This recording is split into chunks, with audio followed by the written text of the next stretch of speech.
Thank you for joining Jacob City Fishing, where the goal is learning to live in the great outdoors found as we walk outside of our homes into nature and society. In today's Daily Devo, we'll be going through Colossians 1, verses 9 through 14.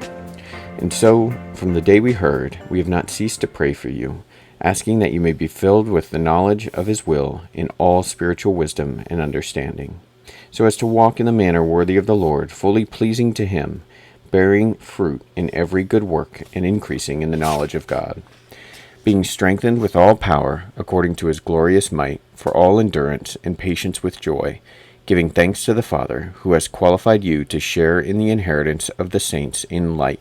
He has delivered us from the domain of darkness and transferred us to the kingdom of His beloved Son, in whom we have redemption, the forgiveness of sins. I wonder, did you wake up this morning thinking, I love myself. I'm going to walk out the door, and everything's going to be about me. I'm going to go to work, and I want my job to be done my way, because it's fully about what I want. Or, on the negative side, man, my life is horrible.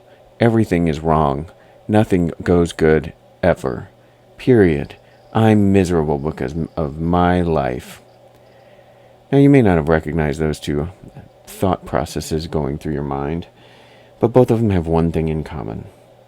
They are not about fully pleasing the Lord.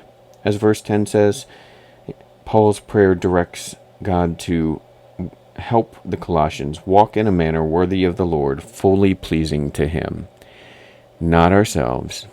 Now, those things come out one way or the other, but as you go to work, as you go out with your friends, whatever it is you're doing today, I'd like to ask you, are you walking in a manner that's pleasing to Him? Are you praying for others and that they would walk in a manner pleasing to Him? Not just for your benefit, but ultimately because it would be pleasing to Him?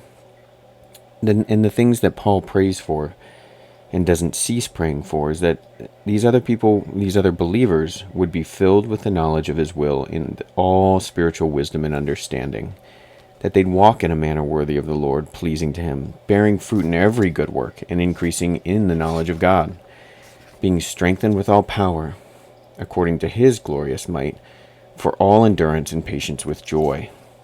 And even just honing in on increasing in the knowledge of God, not in the knowledge of social justice, not in the knowledge of how we can please one another in a worldly sense, how I can align myself more with my political affiliations, but in a way that's honoring to Him, in a way that fills my heart and mind up with knowledge about Him, and leads me to walk in a way that is strong for Him and His Word, strong in Him when I interact with others, and wise in how I make my decisions. Have you really considered that today is not about you? That's the big question of the day. Do you think that today is about you or about Him? And I'm betting if you focus on Him and what He desires, that you think about what is wisdom according to God, not the world. How do I understand the world according to God, not according to my or others' agendas?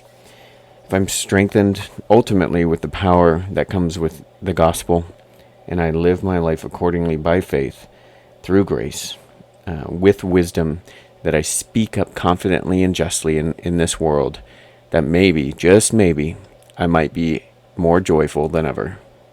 Thank you for taking a moment to consider what God has to say during your adventure outdoors. Please click the subscribe button below, along with the notifications button on the YouTube channel, so you can learn how to survive and thrive in these great outdoors.